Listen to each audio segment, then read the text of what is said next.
नमस्कार, स्वागत है आप सभी का और मैं हूं आपके साथ हाजिर शुभम सोनी। आज की कुछ खास खबरें देखते हैं स्वदेश 24/7 न्यूज चैनल के साथ। जिले की दीतलखेड़ी एवं घाटाखेड़ी डैम योजना के अंतर्गत लगभग 100 से भी अधिक मीणा गांव के किसानों के विस्थापन को लेकर असंतोष अब गहराता ही जा रहा है। अखिल भारतीय ओबीसी महासभा SC/ST किसान संघर्ष सेना के राष्ट्रीय अध्यक्ष एवं मीणा सेवा समाज संगठन के प्रदेश अध्यक्ष राधेश्याम मीणा ने उस पूरे मामले को लेकर कड़ा विरोध जाहिर किया।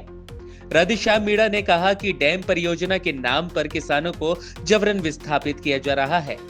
राजनीतिक दबाव के चलते प्रभावित किसान खुलकर अपनी पीड़ा नहीं रख पा रहे हैं। वहीं शासन द्वारा किसानों को नाम मात्र का मुआवजा दिया जा रहा है, जो उनकी उपजाऊ भूमि और आजीविका के नुकसान की भरपाई करने में पूरी तरह से नाकाफी है। उन्होंने चेतावनी भी देते हुए कहा, यदि शासन प्रशासन ने शीघ्र ही प्रभावित किसानों की वास्तविकता समस्याओं पर ध्यान नहीं दिया अगर तो उन्हें उचित मुआवजा और वैकल्पिक पुनर्वास की व्यवस्था नहीं की गई तो मीणा समाज सेवा संगठन किसान संघर्ष सेवा के बैनर तले व्यापक आंदोलन करेंगे। मीणा ने आगे यह भी कहा है कि डैम योजना का उद्देश्य भले ही विकास हो, लेकिन इसके नाम पर गरीब और मध्यम वर्गीय किसानों को उजाड़ना किसी भी सूरत में स्वीकार नहीं किया जाएगा। प्रभावित परिवारों के अधिकारों की लड़ाई पूरी मजबूती से लड़ी जाएगी। भोपाल से संवाददाता MG सर्वर की खास रिपोर्ट। ओबीसी SC/ST संयुक्त मोर्चा किसान सेना के राष्ट्रीय अध्यक्ष मीणा जी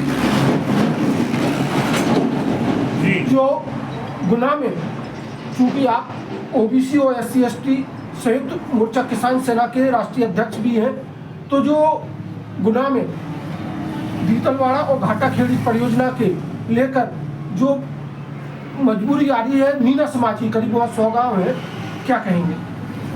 जी, सबसे पहले बहुत अच्छा प्रश्न आपने रखा है। हम आपका स्वागत करते हैं, आपके चैनल सहित और आपके जितने भी साथी वरिष्ठ हमारे पत्रकार साथी, हम सभी को आप मकर संक्रांति के उपलक्ष्य में आपको बधाई और शुभकामनाएं देते हुए सारे मध्य प्रदेश की संपूर्ण भारतवर्ष अंतर्गत सभी देशवासी नागरिक भाई बहनों को अपनी हमारी ओर से बधाई और शुभकामनाएं देते हुए हमारा नाम ओबीसी राधेश्याम मीणा श्याम पटेल, मध्य प्रदेश मीणा समाज सेवा संगठन प्रदेश अध्यक्ष एवं अखिल भारतीय ओबीसी महासभा ओबीसी SC/ST संयुक्त मोर्चा किसान सेना भारत राष्ट्रीय अध्यक्ष होने के नाते, चाहे ओबीसी की बात हो, SC/ST की हो, किसानों की हो, मजदूरों की, जहाँ जहाँ भी किसी प्रकार का शोषण अन्याय अत्याचार होता है तो हमें अत्यंत दुख होता है और हम उस विषय पे लड़ाई लड़ने के लिए तत्पर तैयार हमारे संगठन के लिए साथ रहते हैं। और हम 2024 में ग्राम पंचायत चुनाव थे, उसमें हमारा ओबीसी समाज का कॉलम ग्राम पंचायत में चुनाव लड़ने के लिए कॉलम तक नहीं था। उस समय भी हमने अपने संगठनात्मक आधार से जबलपुर हाई कोर्ट में याचिका दायर करके चुनाव स्थगित कराया था। उसके बाद में हम धन्यवाद करते हैं माननीय सुप्रीम कोर्ट हाई कोर्ट महोदय का कि उन्होंने हमारी याचिका को सुना और हमारे पिछड़े समाज को ग्राम पंचायत चुनाव लड़ने का पूर्ण मौका दिया। इसके साथ ही अभी जो गुना में मीणा बाहुल्य एक क्षेत्र है, 100 से ज्यादा गांव है दीतलवाड़ और घाटाखेड़ी में, जहाँ पे परियोजना के नाम पे विस्थापन की बहुत बड़ी समस्या आ गई है। जी देखिए, ये एक छोटी सब्जी साजिश के तहत इस परियोजना के नाम से मीणा समाज को, किसान समाज को डुबाने की एक योजना मात्र है। इसमें दीतलवाड़ा परियोजना, घाटाखेड़ी परियोजना के नाम से हमारे मीणा समाज स्वतंत्र हैं, बहुल्य हैं। राजनीति में जो हमारे किसान समाज को, हमारे मीणा समाज को जो लगता है उसको जिताते और हराते इसमें सक्षम भी हैं।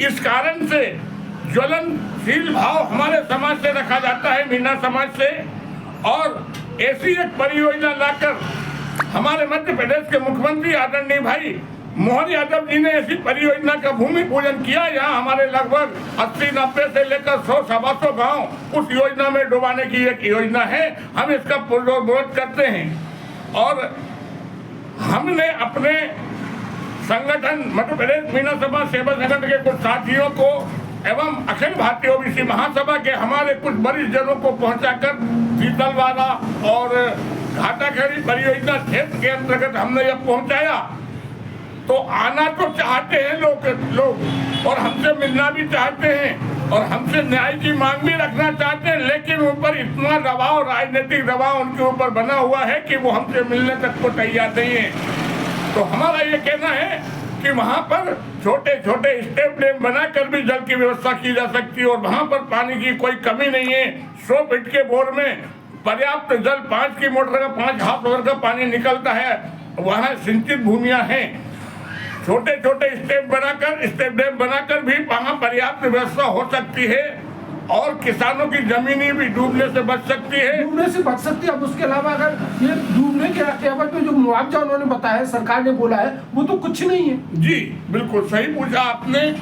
इस संदर्भ में कहना है कि हमारे किसान भाइयों ने कुछ हमें बताया है, आर्थिक तौर से बहुत भयभीत है वो लोग, बड़े त्रस्त है और दुखी है राजनीतिक लोगों से, पार्टी के लोगों से, कुछ समाज के बड़े बड़े धुरंधर लोगों से भयभीत है। उन्होंने बताया कि हमें 2,40,000 रुपये प्रति बीघा के हिसाब से मुआवजा देने की घोषणा की गई और हमारी जमीनों को, बेशकीमती कृषि भूमियों को डुबाया जा रहा है।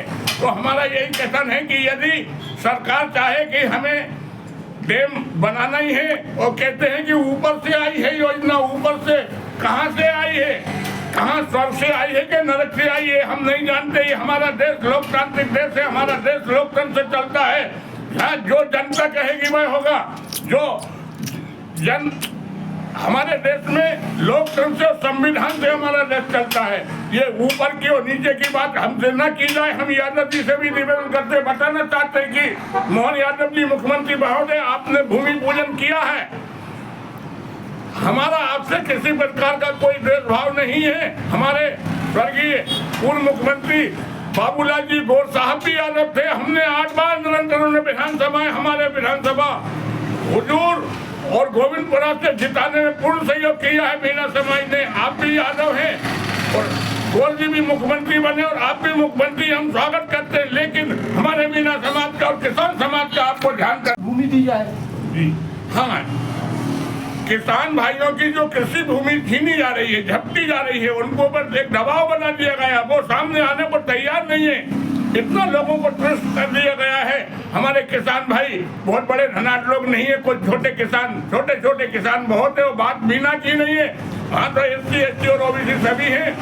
किसान भाइयों की भूमि अगर ली जा रही है, लीजिए, आपका अधिकार क्षेत्र बनता है।